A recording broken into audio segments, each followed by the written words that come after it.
Ya son y 7. A ver, esperen un poquito que voy a subir un poquito el volumen. A ver,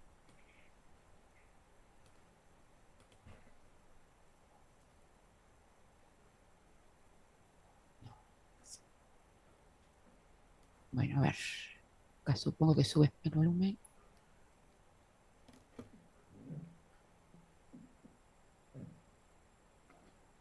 Bueno, nada, les decía que voy a empezar la clase porque faltan muchos, no sé qué pasa, pero pero tengo que empezar, si no se nos va el curso, ¿sí?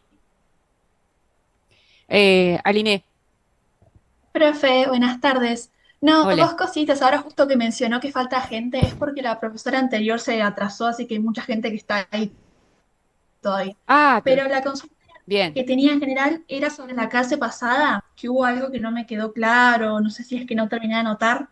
En los tipos de conocimiento, cuando hablamos de Nashmías, puede ser, hubo uno que se llamaba Pardinas y no me quedó claro qué era, qué tipo de conocimiento era. Si podría Ahora repetir, por ponemos favor. el PowerPoint y vemos a qué te referís. Compartimos el PowerPoint, Dale. ¿sí? Aline. Voy a hacer eso Muchas mientras gracias. entran los demás. Se supone que tienen que, bueno, no importa. Se supone que terminan -10 ustedes. Pero bueno, vamos a compartir ese Ya estaba, PowerPoint. perdón, ya estaba terminando la profesora. Yo le avisé que Bien, teníamos clase y ya cortaba. bueno, a ver. No, que no lo. No,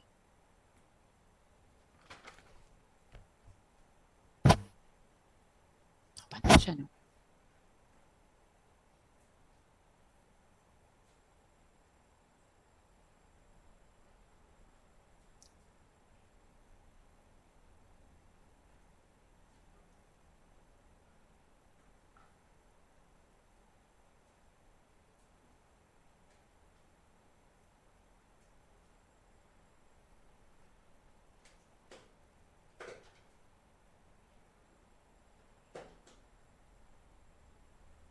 Vamos a poner la de la clase pasada primero.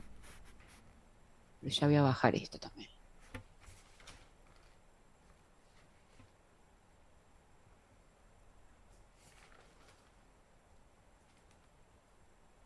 Perdonen que me sale la pantalla. A ver si me abre ahí.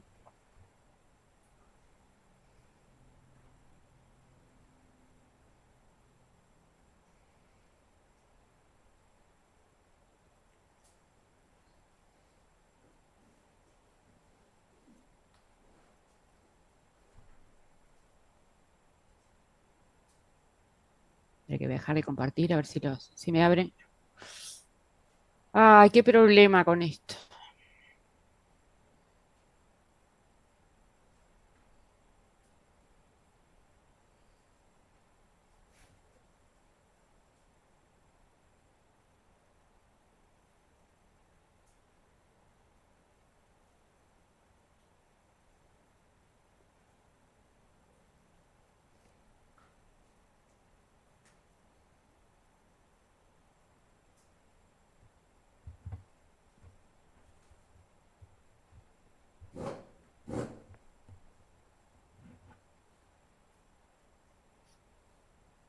Ahí está. Vamos a repasar un poquito, mirar, a ver qué, las dudas que tengan.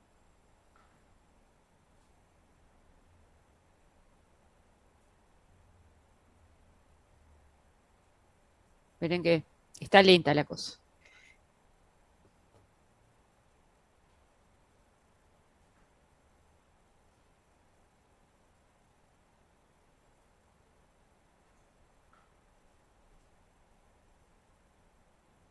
Bueno, vamos a ver.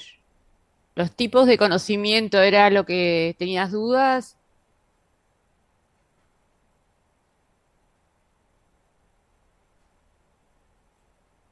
La chica que preguntó, Aline. Sí, profe, era esa, porfa. El de Paradinas en específico me había quedado. Bueno, está. Ahí está. Hoy vamos a hablar de vuelta. Acá será tipos de conocimiento, NACMIAS. Ese mismo, profe, gracias. Ya, ¿querías verlo nada más? ¿Querías comentar algo? No, fue porque usted había mencionado en la clase, anoté como lo había llamado otro nombre, puede ser como popular o algo así, me había quedado medio Sí, entre... cotidiano, estoy Y no, mirando no a ver sabía si qué. eran aparte o si es lo mismo, No, pero no, nada. claro, no, acá lo que se habla desde otro lugar, ¿no? O sea, hablando de conocimiento que puede ser autoritario, o sea, que le hacemos caso a lo que dice una autoridad. Evidentemente la ciencia no es así, ¿sí? No, no es el caso de la ciencia. Y después tenemos el conocimiento místico, donde hay autoridades que, digamos, sobrenaturales, ¿no? Por ejemplo, una medium, yo les decía la clase pasada, una persona que se comunica con el más allá, bueno, tampoco eso pertenece al mundo de la ciencia. Después hay un tipo de conocimiento que es racionalista, ¿sí? Que el racionalista, pero que responde solo a reglas lógicas. Por ejemplo, dijimos las matemáticas o los silogismos en lógica, ¿sí? La lógica y la matemática, que son las ciencias digamos que trabajan con signos, ¿no? Que les decía la clase pasada, es lo mismo un vaso, si yo sumo un vaso más otro me va a dar dos vasos, o si sumo este teléfono más un teléfono me va a dar dos teléfonos, no importa, o sea, es el 2 más 2 lo que importa, ¿no? Son relaciones entre signos. Ocurre en la matemática y ocurre en la lógica, lo mismo. Eh, y después, bueno, habíamos hablado de también, ay, qué pasa. Bueno, esperen un poquito. No te preocupes, si suena Habíamos más. hablado también, sí, del conocimiento cotidiano, ¿sí? No, hola Emma, Sí, ¿cómo sí. andan? Hay que. Se Ah, está, ¿cómo cortó. estás? Pará un poquito que no sé qué me... Se viene cortando, Emma. Sí, no, este es otro, no. Sí, sí, no, no sé qué voy a hacer. Mario, Profesora, pará, porque disculpe el este es otro. atrevimiento. Creo que se le Sí, enlentece porque tiene muchas aplicaciones abiertas. abierta, sí. Bueno, Eso come la oye, sí, memoria. es porque,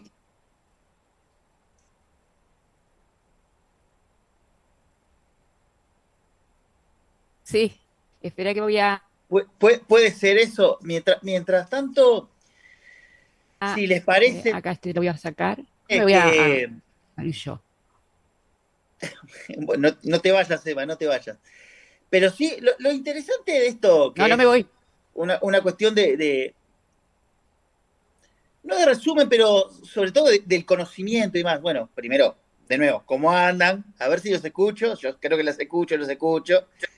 Se escucha, ¿verdad? Bien, bien. Eh, entonces, entre todos, ¿podemos construir algo de qué es el conocimiento? ¿Cómo es el conocimiento? ¿Qué tipos de conocimiento tenemos? ¿Se puede hacer eso, por ejemplo? Con lo que tenemos ahora, calculo que habrán pispeado el EVA, capaz que no, pero con lo que se dio en la clase anterior, ¿qué les parece? Aquí apareció. ¿Puedes repetir la pregunta? Sí, por ejemplo, esto del conocimiento. ¿Qué es el conocimiento? Y le voy a hacer una pregunta que viene mucho a colación del día de hoy. Si todos los conocimientos son iguales. Y le voy a hacer una pregunta más picante. Todas las ciencias, Recording stopped. si existen muchas ciencias, ¿todas las ciencias conocen igual? ¿Qué les parece? Para empezar No. tranquilos hoy. ¿Eh?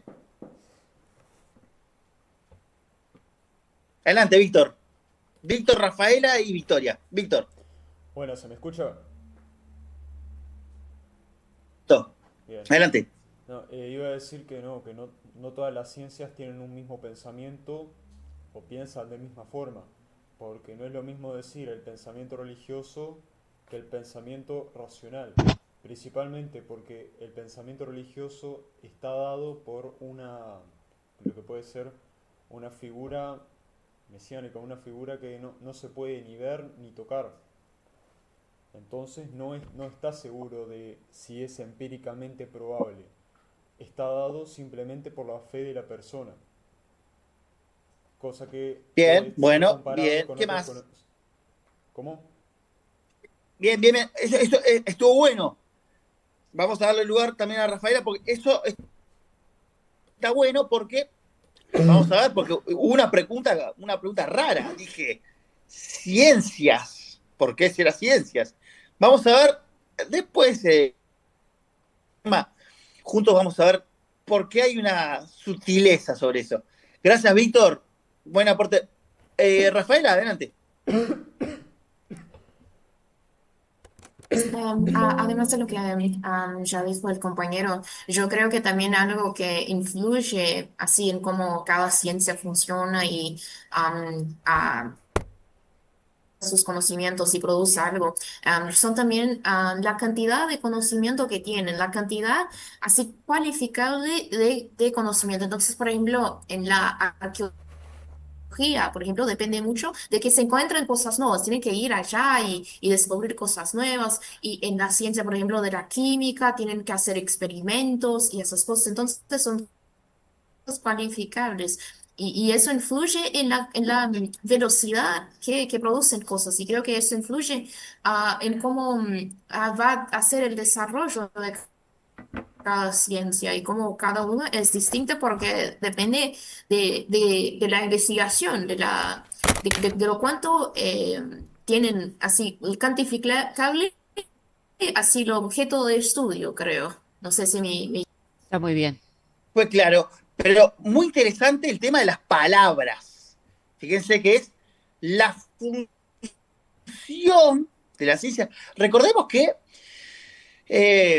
la palabra, o sea, incluso hasta la palabra nada, tiene un componente muy exacto. Es la ausencia, el vacío, ¿no? Tiene.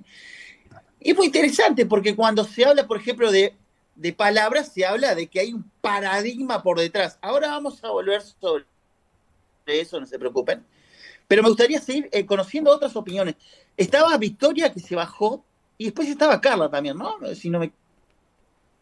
No, Mario. Mario.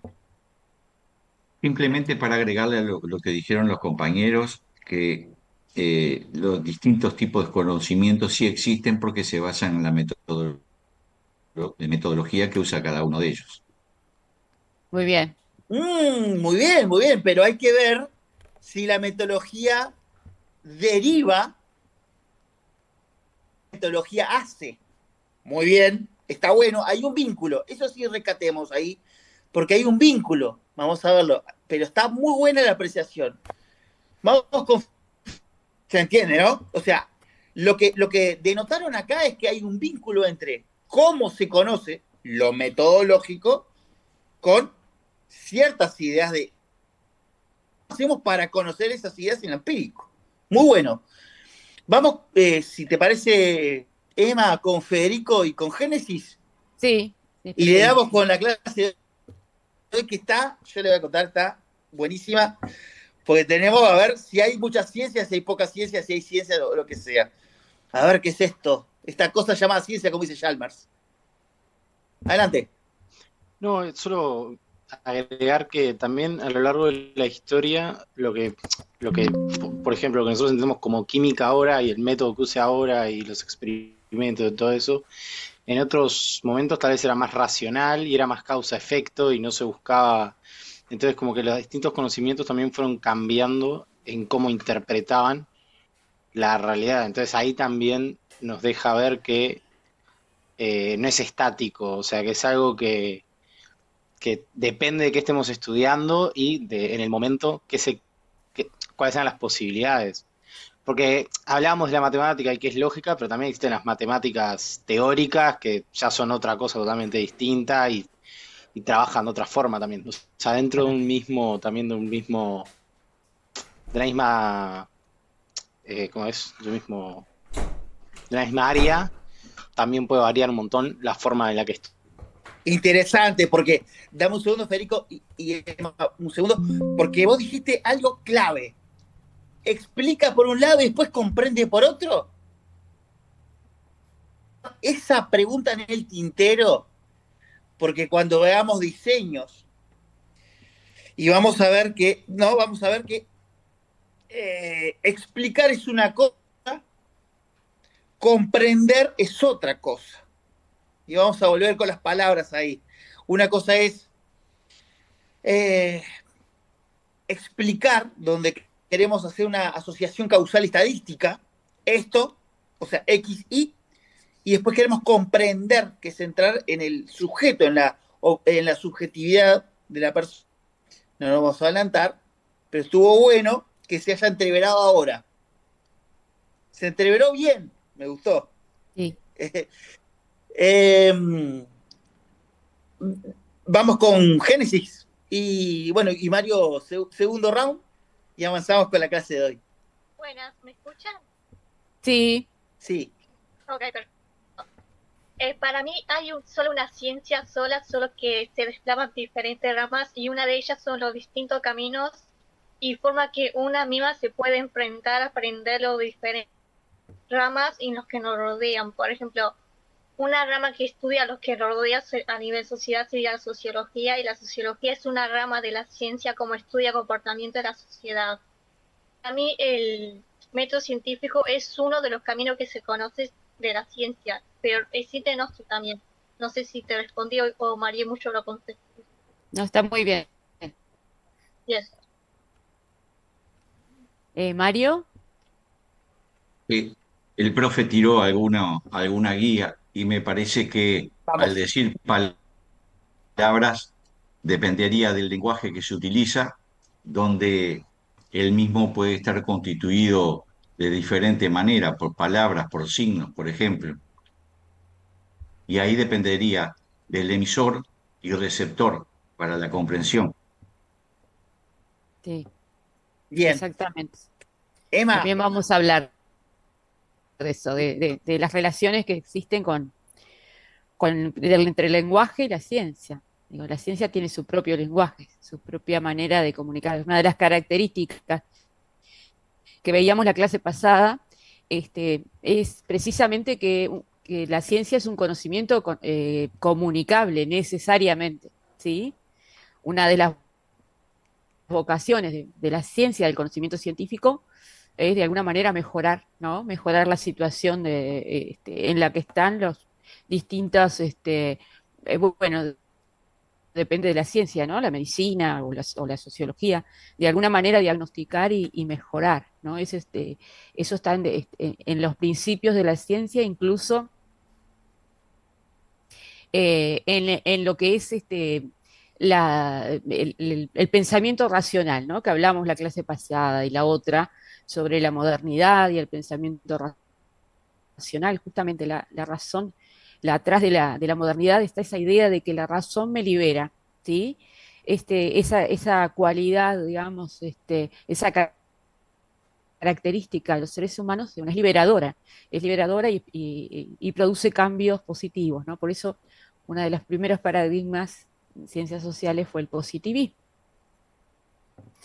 Y la idea de que se acuerdan que el positivismo piensa que las sociedades, por ejemplo, las sociedades van en una línea recta ascendente, evolucionando, cambian, ¿sí? También hablamos de otros caminos, ¿no? Que proponían otros autores, otros pensadores de lo social, de la realidad social, que bueno, que se manifiestan de otra manera, ¿no? En el caso de Marx y Engels habíamos hablado como eh, sugiriendo también esa mejora en las condiciones sociales, pero a través de otra manera, ¿no? A través de una revolución. Y una de las cosas, bueno, esto que decía Mario, es lo que vamos a ver hoy también en clase. Hay algunas cuestiones que vamos a repetir, vamos a volver a hablar quedaron en la clase pasada. Yo todavía no les subí el PowerPoint, ¿sí? Porque algunas cosas las íbamos a terminar de ver hoy, pero ahí van a ver que tienen un esquema en la clase pasada, un esquema acerca de los distintos paradigmas, pero que es justamente lo que vamos a hablar hoy. Y hoy vamos a ver específicamente, ¿se acuerdan que les dije la clase pasada que no sé si alguien se acordó de leer a Bachelard y Bourdieu? ¿Alguien leyó?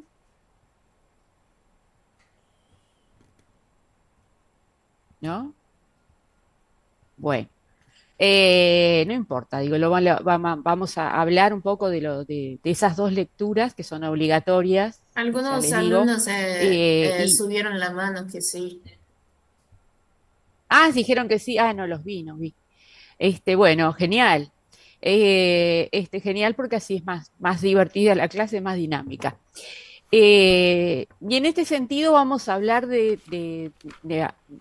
vamos a volver después a hablar sobre lo que es paradigma, para entender lo que son los obstáculos epistemológicos, qué quiere decir epistemología, ¿sí? Y algunas cosas ya las empezamos a ver la clase pasada. Pero lo que también habíamos empezado a ver, y hoy seguimos con eso, es la idea de que nosotros estamos ubicados, tanto sean ustedes alumnos de relaciones laborales como de relaciones internacionales, en el mundo de lo que es las ciencias sociales, ¿sí? Y las ciencias sociales tienen algunas características que las hacen bien diferentes de otro tipo de ciencias, ¿no? Como veníamos hablando, ¿no? De la medicina, de las ciencias exactas, como hablamos hace un rato, o, bueno, las ciencias naturales, ¿no? Y, y tienen algunas características y algunas cuestiones que Bourdieu, en la lectura que ustedes tienen que hacer, llama obstáculos epistemológicos, ¿sí? O sea, aquellos obstáculos a los que nos enfrentamos a la hora de conocer lo social, sea que estemos hablando de relacionistas internacionales o relacionistas laborales, ¿sí? No importa. Lucía. Hola, profe, buenas tardes a todos. Yo personalmente a Bourdieu es una persona que yo quiero mucho. Yo siempre pienso que si está aconteciendo un hecho social ahora, ya hubo un francés hace 100 años atrás que ya estudió lo que está sucediendo ahora y un caso de esto es Bourdieu y un caso actual es el caso de los Zempic y que cada vez, digamos, la comida está más presente, ¿no? En, digamos, más cosas como perfumes, ropa, bla. Eso por otro lado. Bourdieu creo que hizo aportes como muy indispensables para el estudio social. Por ejemplo, esto de definir que el gusto en realidad viene arraigado por la clase social. Creo que hasta el día de hoy se está como masticando eso, que en realidad es la clase Es verdad. social la que, digamos, separa, hablando mal así y pronto, lo que es groncho y lo que es fino. Y los gustos de cada uno. Eso entre otras cosas que pensó Bourdieu, pero Sí. me parece como muy elevado para su época. Sí, sí, sin duda, ¿no? Bourdieu, además murió joven, ¿no? Murió en época de producir, de seguir escribiendo. Em, No, es una cosa, y Emma, sin duda, simplemente para sí, matizar, que está te bueno, escucho. todavía siguen apareciendo elevados o conceptos elevados y demás, pero lo interesante de Bourdieu, y creo que el texto a que se refiere, que es un libro que no es un texto, es un libro así enorme, es Sí, yo lo tengo por acá. la distinción uno y el otro la reproducción, y que no es simplemente tan así que dice sino que habla de los gustos. Y la pregunta que viene a rebatirse es si cuando nosotros hacemos esa de gusto no hay nada escrito. Y bueno, lo que muestra es que sí, que sobre gusto hay escrito, y hay mucho escrito, y bueno, y se lleva a un plano de la distinción y cómo los gustos distinguen, ¿no? Distinguen Claro. entre distintos tipos de personas, no hablemos de clase, hablemos de distintos tipos de personas, porque es justamente lo que Bourdieu quería matizar en ese contexto, eh, de ese entonces, pero buena la referencia, porque justamente Bourdieu Sí, viene a decir otra cosa ahora que va a desarrollar Emma. exacto. No, y bueno, hay unos conceptos que son claves, por eso siempre les recomendamos que hagan sociología como opcional. En el caso de relaciones internacionales, relaciones laborales va a tener sociología. Y bueno, el concepto de campo, de hábitos, ¿no? Que desarrolla, que tiene que ver con esto de los gustos y que, bueno, que justamente lo que pone sobre la mesa es algo que ya había empezado a desarrollar Weber, que es el tema de que no solamente hay una distinción en las sociedades, o la estratificación obedece a cuestiones económicas, ¿no? Que hay otras variables que intervienen, hablando en terminología más metodológica. Eh, es bien interesante. En este caso, lo que plantea en esta lectura que ustedes tienen, que es una lectura muy cortita, yo les sugiero que la hagan, eh, es justamente lo que está como en el puntapié inicial, ¿no? ¿Es posible conocer desde un punto de vista sociológico? Pero llevémoslo, nosotros lo traemos de la sociología, pero para tomarlo prestado por las ciencias sociales en general, ¿no? Esta idea de que si es posible conocer, podemos ser sujeto y a la vez, ¿sí? Objeto, entre comillas, de investigación, ¿sí? ¿Qué cuestiones, o sea, están interesantes, o sea, que está atrás de todo lo que ha creado, por lo que es famoso Bourdieu, están estas reflexiones, ¿no? Que son reflexiones metodológicas, justamente. Las posibilidades de conocer que tenemos quienes trabajamos en el campo de las ciencias sociales. No voy a hablar solo de los sociólogos. Y bueno, también se complementa mucho con la lectura de Bachelard, ¿sí? Entonces él habla de algunos obstáculos, ¿no? que tienen los investigadores, le llama epistemológicos, ahora vamos a ver qué quiere decir. ¿Qué es la epistemología? La clase pasada empezamos a hablar de eso. ¿Qué quiere decir epistemología? ¿Se acuerdan? Que habíamos... Mario. Dijimos que era una guía para llegar al conocimiento. Ahí está, que tiene relación con, lo que antes ahora se habla más de epistemología, se llamaba teoría del conocimiento, ¿no? Pues una parte de la filosofía, recuerden que la filosofía, yo ya se los dije en la clase pasada, lo repito mucho, pero porque tiene que quedar claro, la filosofía no es una ciencia, ¿no? Ahora que estamos hablando de conocimiento científico, tipo de conocimiento, bueno, la filosofía no es precisamente, no es una ciencia, no tiene esa vocación, sino que, bueno, se pregunta acerca de cuestiones de la vida, y uno de los ámbitos en los que incursiona la filosofía es en esto acerca de si es posible conocer o no, qué podemos conocer, qué es lo que conocemos realmente, conocemos la realidad. Bueno, son todas preguntas que se hacen los filósofos desde siempre y que, bueno, corresponden a lo que es la teoría del conocimiento. O sea, es esa parte de la filosofía que se ocupa de establecer, bueno, las condiciones, la realidad acerca de qué conocemos, cómo conocemos, qué se llega a conocer, ¿sí? ¿Qué implica conocer? Bueno, hay toda una discusión que en este momento lo que hace en este artículo, que es una parte de un libro, lo que hace Bourdieu es plantearse cuáles son los obstáculos a la hora de conocer. En definitiva, está hablando de eso cuando hablamos de obstáculo epistemológico, ¿sí? Él dice que no hay solo, como dice acá, ¿no? Para no perderme, tengo el PowerPoint. No hay solo factores externos muy obvios, ¿no? ¿Qué se les ocurre? ¿Qué factores externos pueden llegar a ser eh, condicionantes a la hora de que yo conozca la realidad social? ¿Cuál es? Cualquier factor. Mario. Y podría ser un factor económico, un factor cultural. por ejemplo, ahí está, externos al acto en sí de investigar. Alguien más levantó la mano. Federico, Nicolás, Sí, yo estaba Génesis. pensando en algún tipo, algo legal también, algún tipo de prohibición. A ver, por ejemplo, está Si bueno eso. está, nada, si está prohibido, no sé, investigar Ah, sobre claro, X, está una exactamente, prohibición exactamente. Una muy prohibición, autoritaria, ¿no? Pero mirá, exactamente. A veces cuando ustedes plantean, nosotros, a- eh, bueno, a veces somos tutores, ¿no?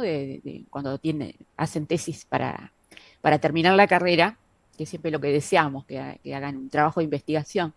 Y, y a veces existen algunas cuestiones que son legales, ¿no? Después vamos a hablar de las éticas, de las cuestiones éticas, pero hay cuestiones legales. Hay cosas que no se pueden investigar de repente porque van contra, bueno, los derechos humanos de determinada comunidad, ahí hay también una cuestión ética, o porque sería peligroso, podría ser peligroso para ustedes, por ejemplo, ¿no? Una investigación, quieren hacer una investigación que tenga relación con el narcotráfico, por ejemplo, ¿no? Que es algo que aparece en los temas de investigación. Y bueno, y a veces puede ser peligroso, o sea, desde ese punto de vista también legal, o sea, puede ser fantástico el tema, muy bien planteado, pero bueno, hay una cuestión de protección, ¿no? De la persona que decimos, hasta acá puede llegar y hasta acá no. Son discusiones que tenemos con los alumnos. Y a veces puede ser que información, hay información, mucha información que es pública, y otra que por razones de seguridad también no se le da a la población, ¿no? Imagínense ustedes que quieran hacer una investigación sobre, bueno, cómo trabajan no sé, eh, los protocolos, digamos, de intervención, hablando del narcotráfico, de los operativos policiales. Hay cuestiones que son evidentemente secretas, ¿no? Que no se pueden investigar y no se puede acceder. ¿No? Muy bien, Federico. Génesis, Nicolás primero. Bueno, yo quería mencionar también el contexto político o el contexto religioso de algún país. Por ejemplo, en Irán o en los También, países musulmanes hay muchos artículos que son prohibidos o que son censurados por tener contenido antimusulmán. Por ejemplo, también en Corea del Norte, el partido de Kim Jong-un dictas una serie de normas y una serie de verdades, por así decirlo, verdades para dentro del país que si sale que no podría salir un artículo diciendo que eso no es así, aunque claro, sea una ahí está. investigación Bueno, con cierto sustento. eso es un tema claro, que siempre, y es bien importante hablar que siempre, bueno, cuando hablemos de ética, vamos, de que no existe una metodología de la investigación, no puede existir la investigación científica, digamos, si no va de la mano con ideas democráticas, ¿no? Y con un panorama, digamos, que contemple todo lo que tú estás diciendo. Eh, Obviamente que es muy difícil hacer ciencia en contextos como, bueno, como ocurrió también en nuestro país, en épocas de terrorismo de Estado, y también había cuestiones que no se podían, ¿no? Que no se podían hablar.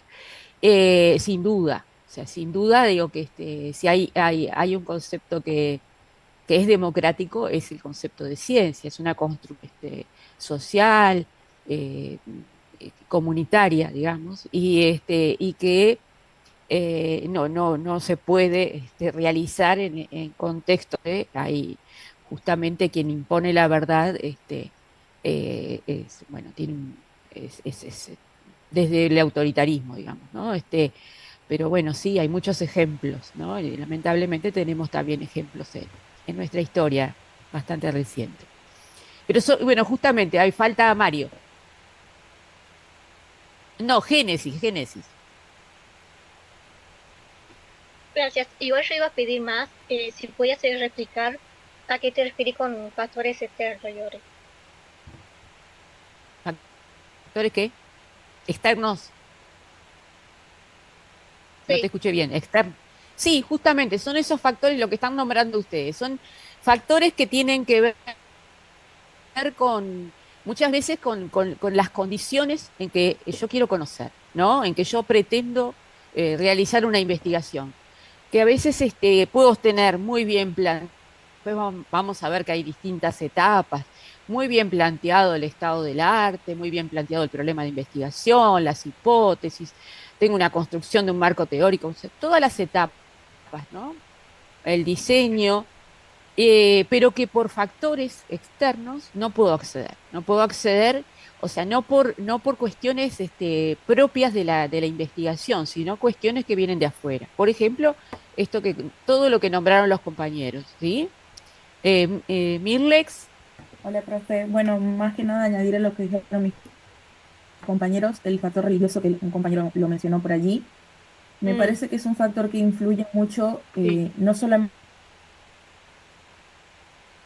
en una religión, que en los musulmanes, creo que en todas, incluso en la católica, cristianos evangélicos, en todas estas religiones que hoy por hoy existen, que si bien se pueden investigar, hasta cierto punto se pueden investigar. Por temas de que primero le ponen la barrera del respeto, de que hay hasta cierto punto, digamos, cosas que competen a ciertos organismos y cosas que no. Creo que el factor religioso es algo bastante clave que une, porque hoy en día, bueno, creo que uno de los pilares o de las cosas que mueve al mundo es la religión, más allá de la economía, la política, siento que sí. es un factor que mueve masas y que crea muchas ideologías Sí, y que hace y muchos no, no, cambios. y tampoco está bueno, por eso yo no me en referí, en me el refería a los ejemplos de Corea.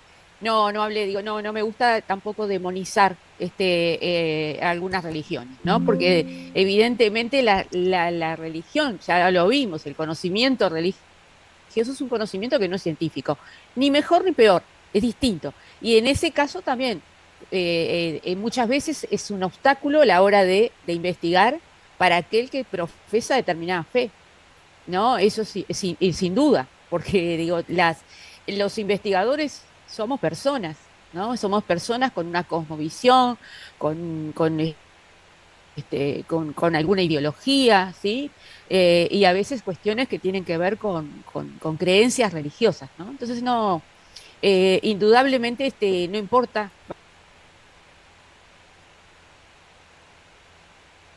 externo, sería un factor que al mismo investigador interno, ¿no? Del mundo de la vida del investigador. Por eso no quise hacer referencia, no me gusta, ya les digo, demonizar a una religión. El islamismo es muy amplio y bueno, digo, no quise referirme a ninguna, ni me voy a referir a ninguna religión. Pero sin duda que tienes razón, que, este, que en algún aspecto, ¿no? Ya lo vimos la clase pasada, el conocimiento religioso pertenece al mundo del conocimiento místico y condiciona la vida, nos condiciona, es tan importante como el conocimiento científico, el conocimiento cotidiano, diario, ¿no? Para aquel que profesa determinada religión o determinada creencia, ¿no? Y en ese sentido, sí, estoy totalmente de acuerdo, Mil. Em, pero ahí ya sería un factor interno, ¿no? Que es como digamos que algo que nos hace una brújula, ¿no? Que nos condiciona a la hora de conocer. Bueno, después vamos a ver muchos ejemplos de que tienen que ver con esto, más adelante en el curso, ¿no? Pero que justamente es eso, ¿no? Que las personas somos, los sujetos que investigamos no somos robots, ¿no? Tenemos ideas, tenemos determinadas creencias y que eso, ¿cómo hacemos a la hora de conocer? ¿Sí? ¿Qué se puede hacer y qué no? Para Durkheim era muy sencillo, ¿no? Que lo hablamos la clase pasada. Eh, sigo las reglas del método, que es un libro que se llama Las reglas del método, sigo las reglas del método sociológico, por ejemplo, y de esa manera yo puedo, siguiendo esas reglas, y puedo conocer siempre y cuando yo haga de cuenta ¿no? Haga una ficción y haga de cuenta que las cuestiones sociales pueden ser tratadas como cosas, ¿sí? Por eso decía, es un método similar al que utilizan las ciencias naturales, el que utilizan las ciencias sociales, ¿no? Eso es lo que decía Durkheim. Ahí sería sencillo, es como sacarte, ¿no? Decir, bueno, siguiendo determinadas reglas, yo puedo dejar de lado mis aspectos religiosos. Bueno, eso no es tan fácil. Sí que hay un ejercicio constante de reflexión metodológica a la hora y epistemológica a la hora de conocer. Es permanente durante toda la investigación, antes, durante y después de la investigación, ¿sí? Em, Después pueden aparecer, como dice acá, factores en el mismo acto de conocer que no nos permitan, muchos han hablado ustedes, ¿sí? Este, Después, bueno, está el tema que hablaba hace un ratito Mario y que hablaba Sebastián, el profe, sobre el lenguaje. Justamente, el lenguaje científico, a veces ahí puede haber un cortocircuito en el sentido de que no tiene que ser transmisible. Si no es transmisible, o sea, no se usan los conceptos adecuados, ni se define en una investigación los conceptos con los que trabajo, puede llegar a ser un obstáculo, ¿no? Constituirse en un obstáculo, porque bueno, justamente algo que nosotros le vamos, esa clase la va a dar Sebastián de marco teórico y, y marco conceptual, justamente una de las cosas que hacemos los investigadores, más que nada los investigadores sociales, es definir todos los conceptos con los que trabajamos, ¿sí? Nosotros tenemos que definir hasta lo más, lo que nos parece más sencillo o más obvio. No existe la obviedad dentro del conocimiento. Vamos a tener que definir. Y eso también es una forma de cuidado epistemológico, ¿no? Eso es parte de lo que después vamos a hablar, la ruptura epistemológica, ¿no? La ruptura epistemológica con el conocimiento cotidiano, precisamente. Como les decía, muchos de los obstáculos, dice Bourdieu, no son empíricos, o sea, no se dan en la realidad. Muchas veces son psicológicos, ¿no? Son de la propia persona, del investigador. Por eso hablamos cuando hablamos de investigación y hablamos del investigador, hablamos de un sujeto reflexivo, ¿sí? ¿Qué querrá decir un sujeto? Bueno, primero Luis levantó la mano. Buenas, profe, gracias por darme palabra.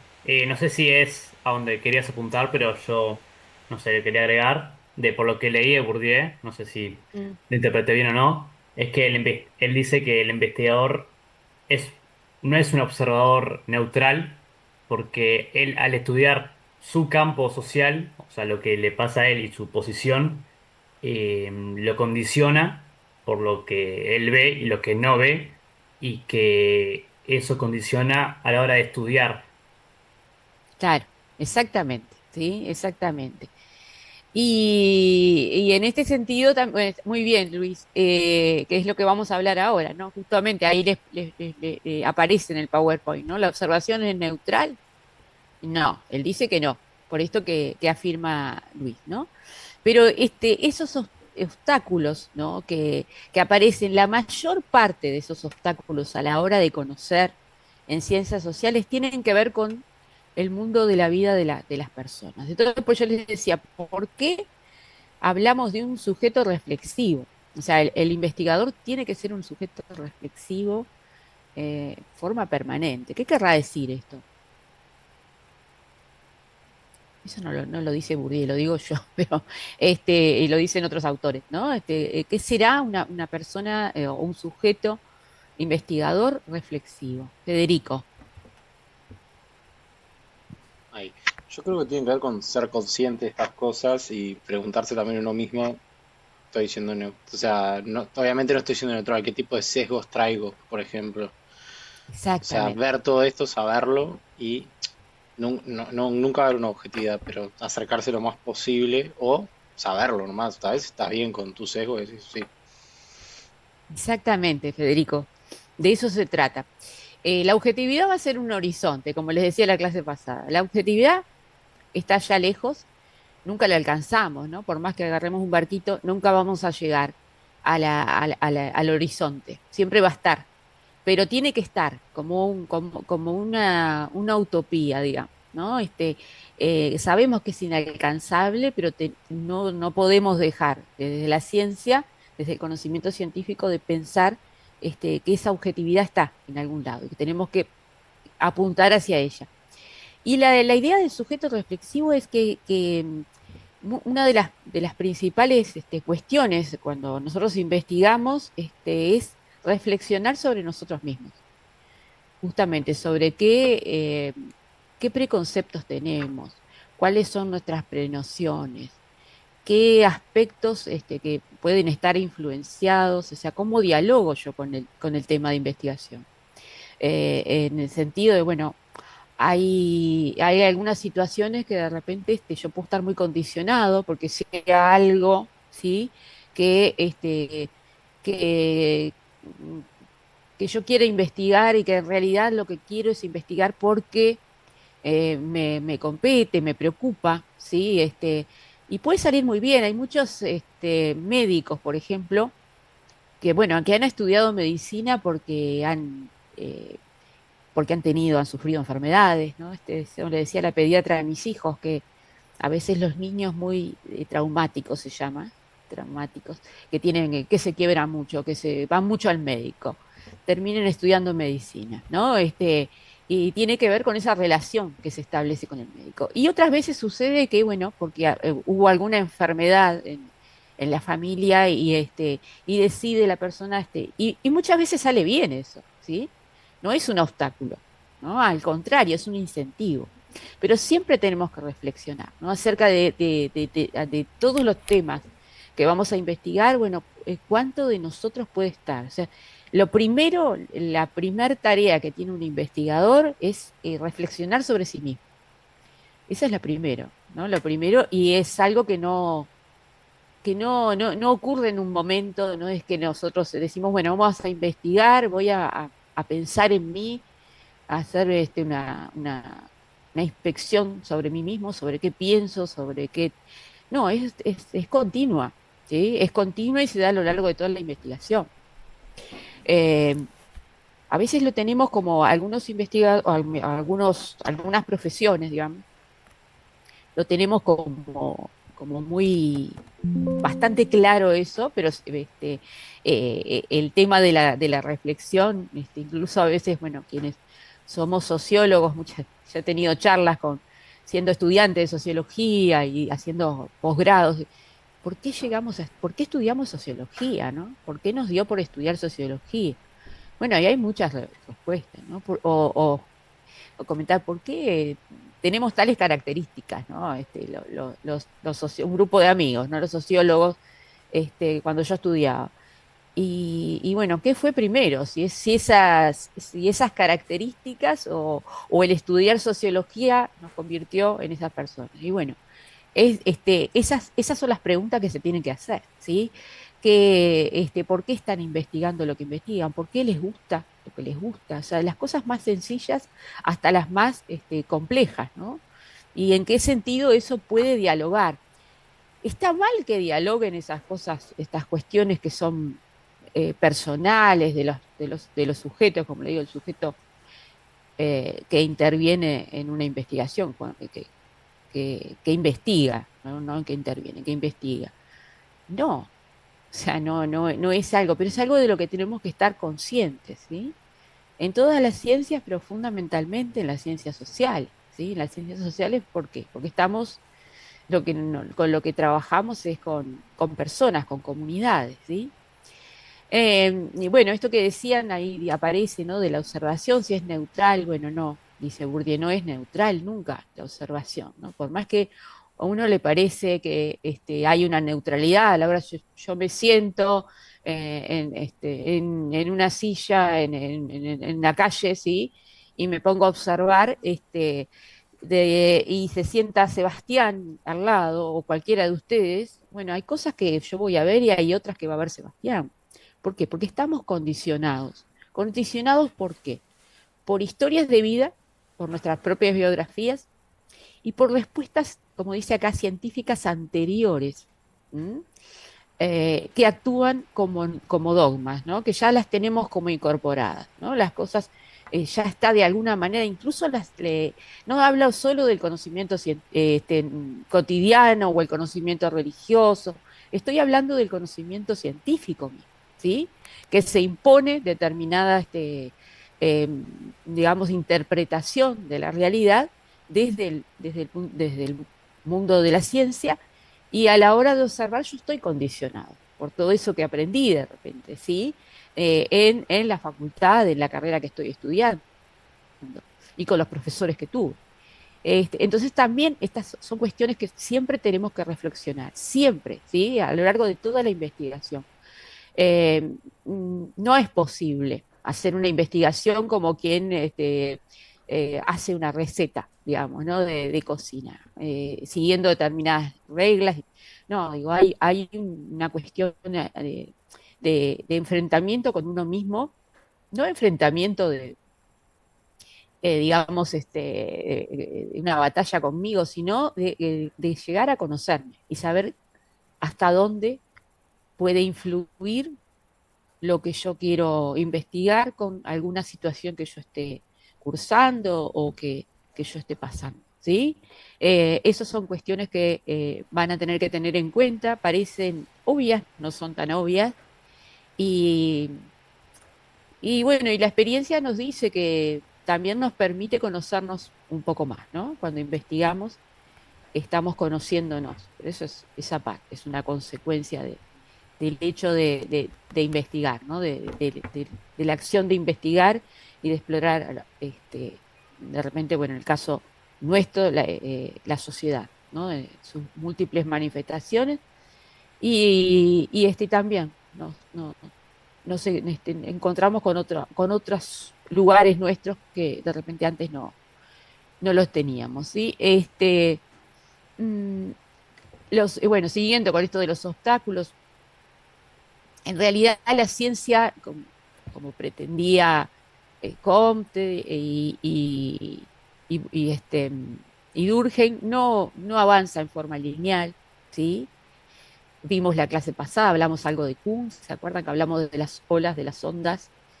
Eh, este, y, y hay idas para adelante, vueltas, ¿sí? Hay teorías que en un momento son válidas y en otro momento ¿no?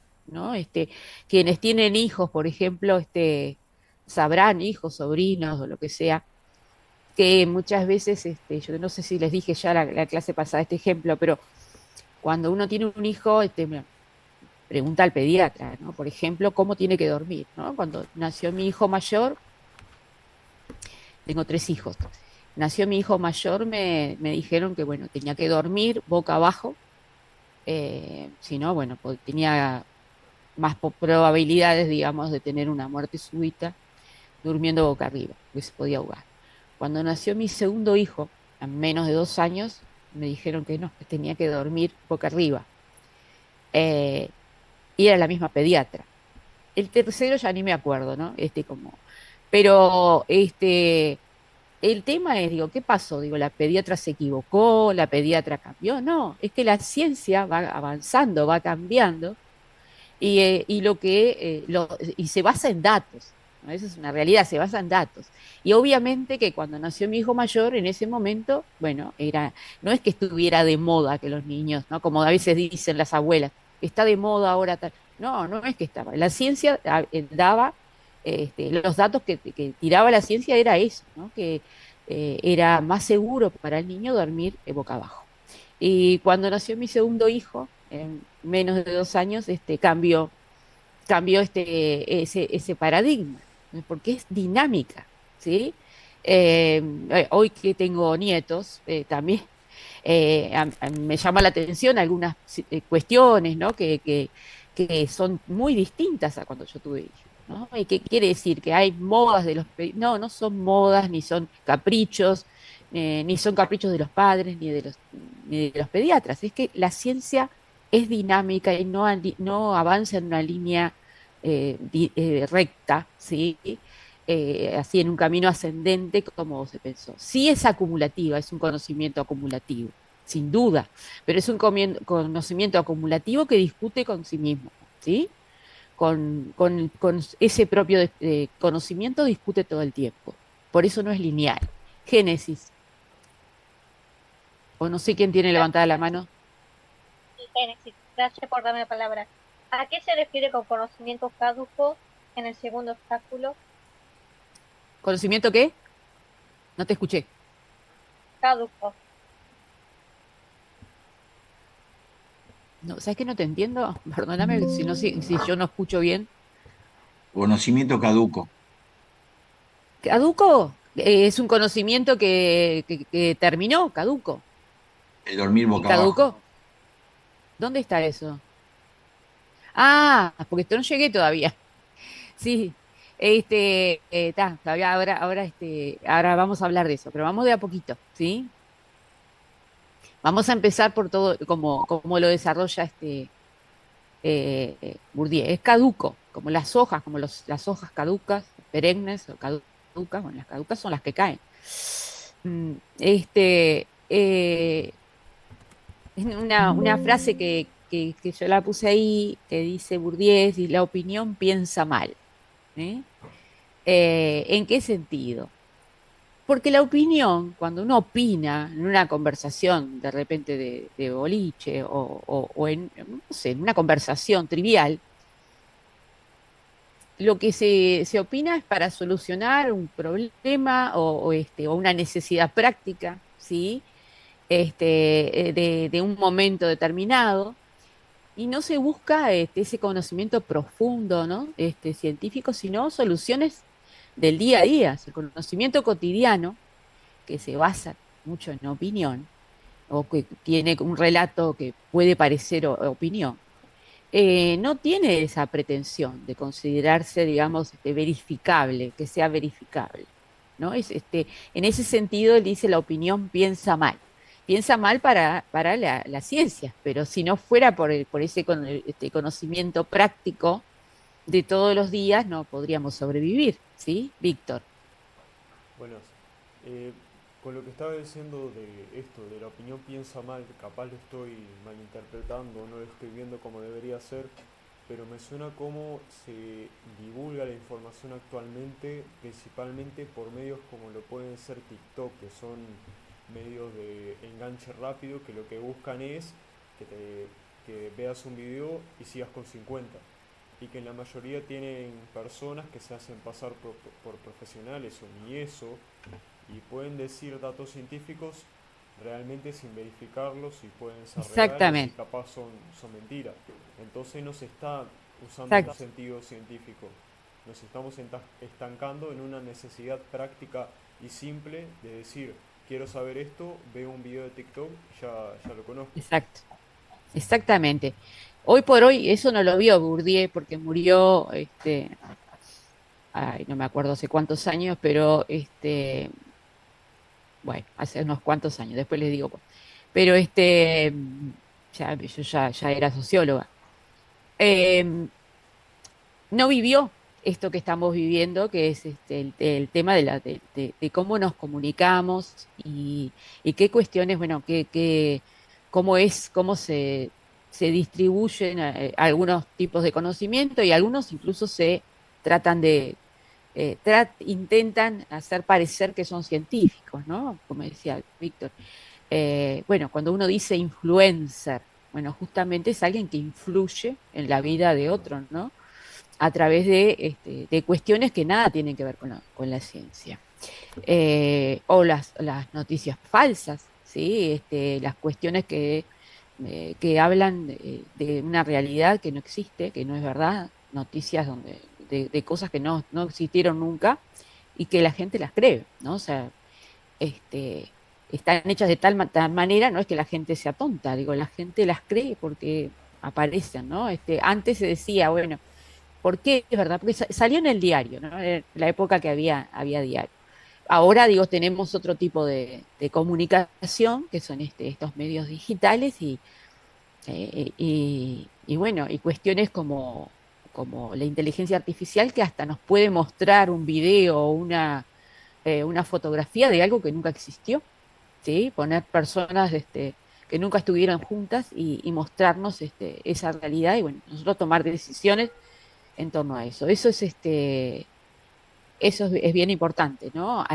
Que no lo vivió Bourdieu, no lo vivió, pero sí, seguramente lo hubiese estudiado muchísimo, ¿sí? Sí, será un obstáculo eso, sí, totalmente, Víctor. Génesis, ¿Qué nos pasa cuando nos informamos a través de informativo? ¿Cómo podemos nosotros asegurar que ese periodista tomó esa información de una fuente segura y no de otras fuentes que bueno, dicen? el 31 de marzo, el 31 de agosto van a tener una clase, y ya aprovecho para anunciarles, con Liliana González. Yo nunca digo las clases son obligatorias porque ustedes son libres controlados, ¿no? Una invención de Facultad de Derecho, libre, controlado, contradictorio.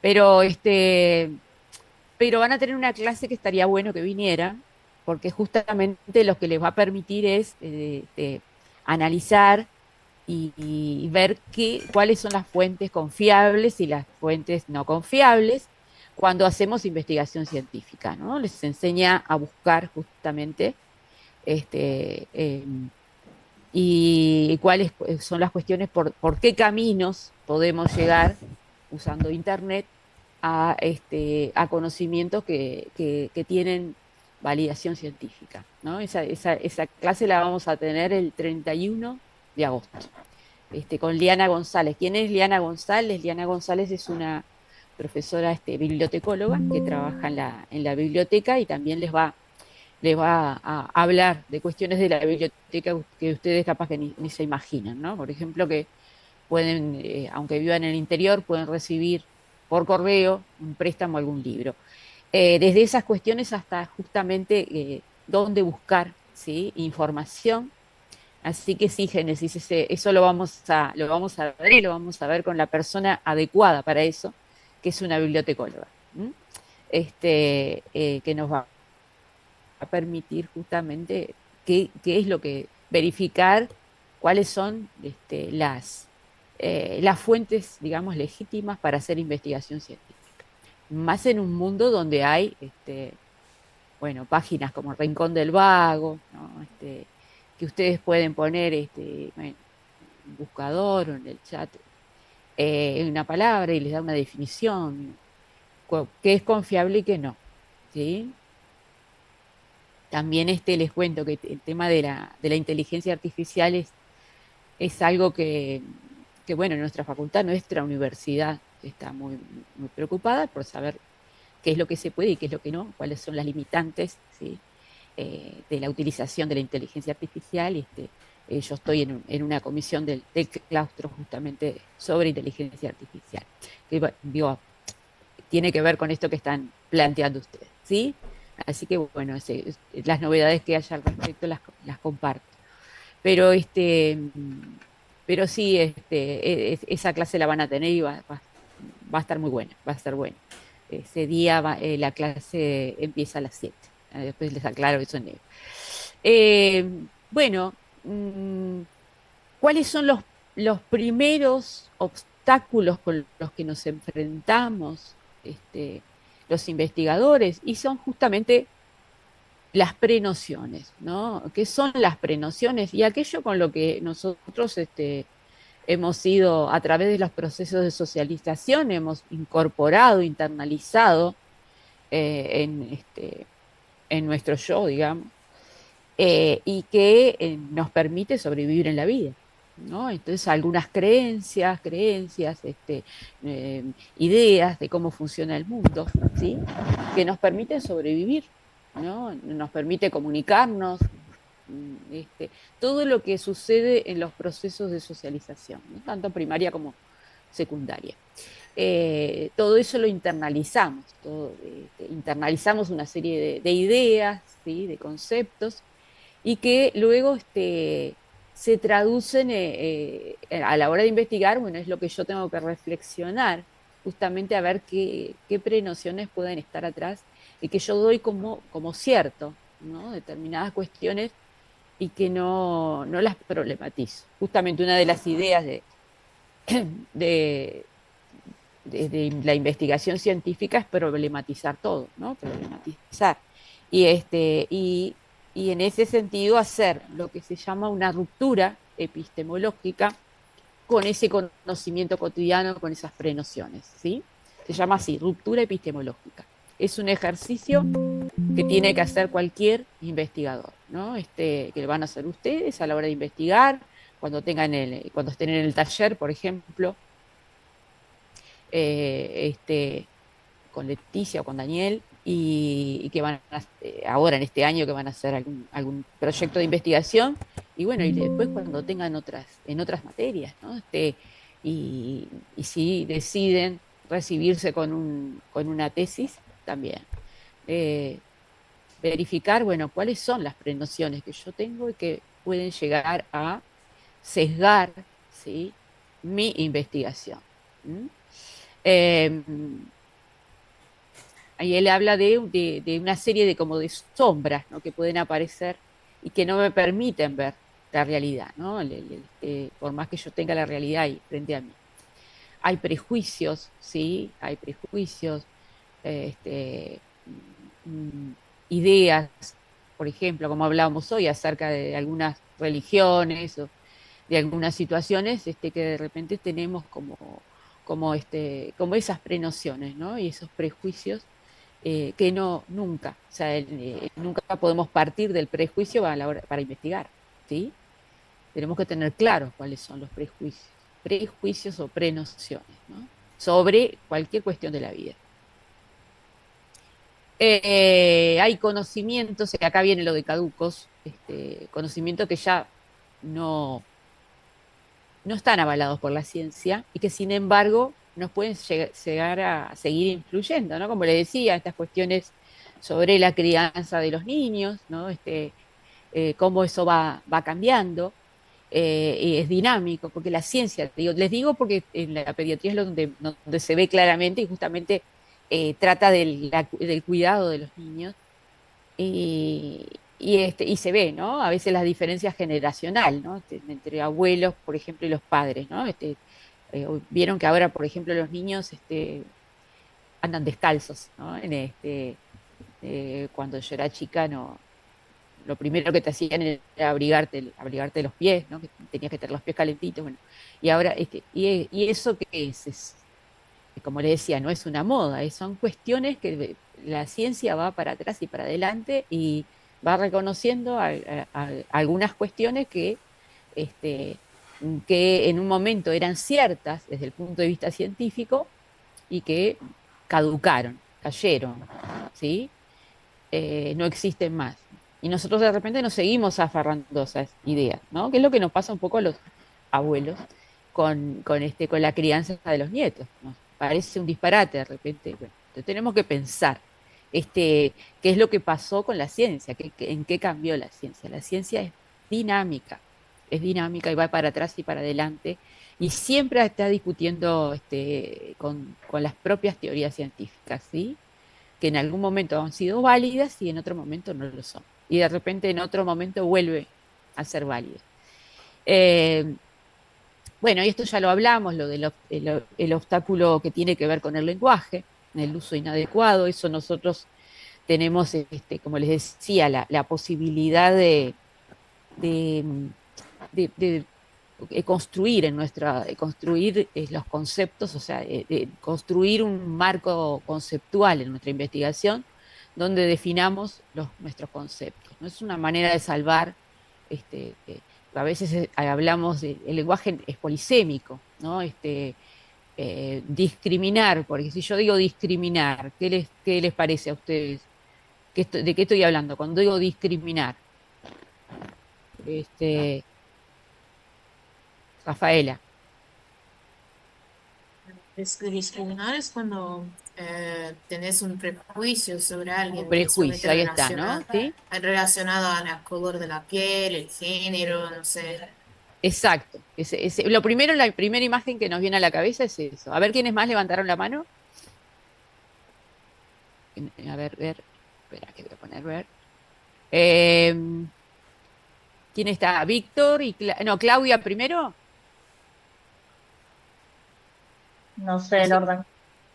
Bueno, Para mí es sí. Víctor primero y después Claudia. Bueno, Víctor. Bueno, si se me escucha, yo iba a ir más o menos Sí, parecido que yo que tengo como, en ese sentido, es como nosotros le damos un cierto sentido negativo a una persona o comunidad por características que nosotros mismos podemos, eh, ¿cómo decirlo?, ejemplificarlas. Decir, ah, no, exactamente. todo va a sonar mal, todos los negros son ladrones, todos los judíos son ávaros. Mm, Son caracterizaciones que tienen una connotación negativa que nosotros usamos claro, para crear una imagen negativa del otro. exactamente, exactamente. Claudia, Hola, buenas tardes. hola. Bueno, en realidad es la primera noción que tenemos todos. Me pasó que hace muchos años en secundaria tuve que hacer una carpeta sobre la discriminación y lo primero que tuve que hacer fue definir discriminación. Y me quedé con un segundo concepto que en realidad hablaba un concepto positivo de discriminar, que es discernir, separar, distinguir. Es eso. Pasa que siempre nos queda la Exactamente, connotación negativa, que es esa que hablaban los compañeros recién. Pero en principio tiene ese significado positivo, por exactamente. decirlo así, Mirá lo de importante discernir. que es la definición, ¿no? La definición de conceptos. Exacto. Ustedes van a tener una materia el año que viene que se llama estadística. Sebastián es profesor de esa materia también. Y estadísticamente quiere decir otra cosa, totalmente distinta, discriminar.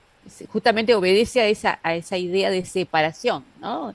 Es una técnica, estadística. Entonces digo, no siempre, por eso siempre es tan polisémico el lenguaje, incluso en el lenguaje científico, porque sí que existe estudios sobre discriminación, como el que habrá hecho Claudia, en su momento, que tenía que ver con esta discriminación de la que vienen hablando los compañeros, ¿sí? Pero de repente el año que viene, cuando tengan estadística o estadística, bueno, relaciones internacionales y relaciones laborales también tienen una estadística muy completa. Y bueno, van a ver que hay análisis discriminantes, justamente, y no tiene nada que ver con esa noción que tenemos, ¿sí? Laura, Perdón, antes, Emma, sí, perdón, y Laura, que te interrumpa, pero fíjense esto, ¿no? Este panorama de, por ejemplo, si ustedes se hacen una pregunta para poder después, ¿no? Responder eh, la categoría de amigos, ¿cómo se construye? ¿Cómo se construye un amigo? ¿No? ¿Cómo se construye un compañero y qué distingue a un, ¿no? Entonces, es muy interesante. Yo le voy a preguntar una cosa, Laura. Es una pregunta que, digo, una respuesta que viene antes, pero fíjese algo. Eh, el amigo como categoría teórica, ¿qué tiene? ¿No? ¿Qué propiedades, qué características? Y acá estamos hablando de una cosa que es obstáculos. Y es justamente lo que está hablando Emma sobre el tercer obstáculo, el uso de la palabra. Yo puedo, como investigador, ir a cualquier lugar a hacer cualquier investigación. Ustedes vieron TikTok, saben que lo que es TikTok, ¿no?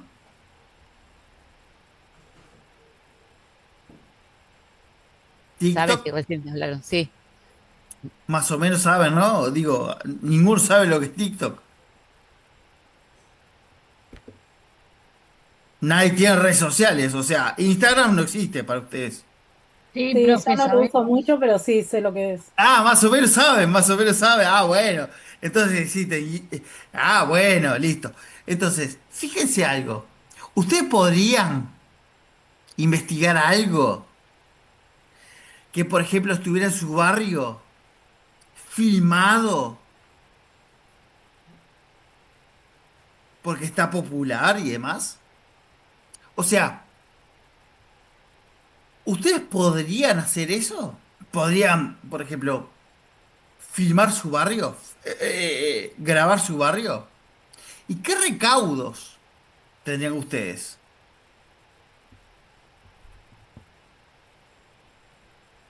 Preguntas, son preguntas, no sé, digo, no sé, yo no sé si saben o no saben.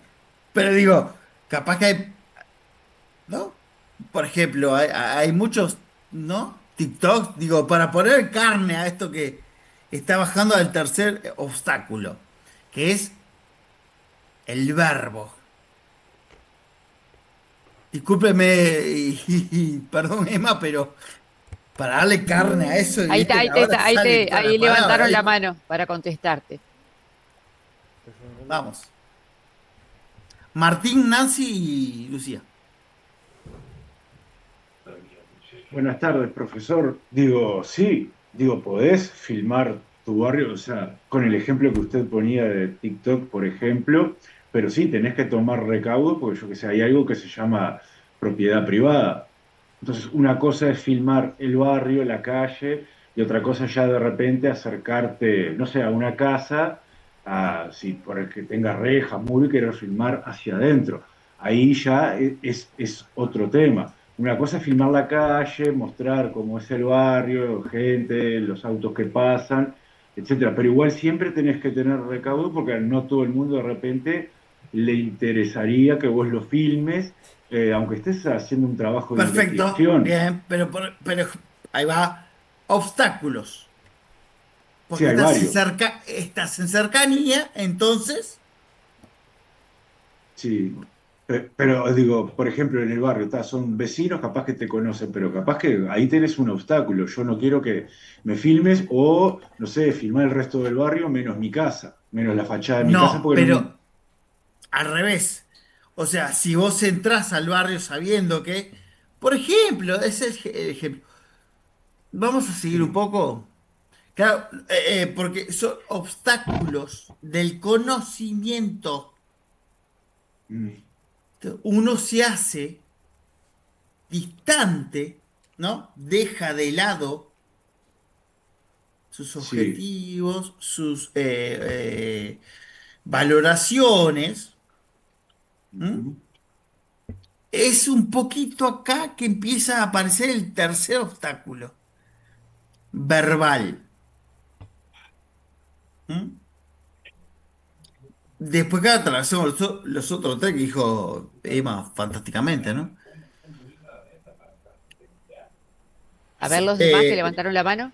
sí, Dale la seguimos, palabra. Nancy. Nancy. Lucy. No, yo más o menos iba a decir lo mismo, que sí, que se puede salir a filmar perfectamente mientras uno no traspase la propiedad privada ni el derecho del otro, ¿no?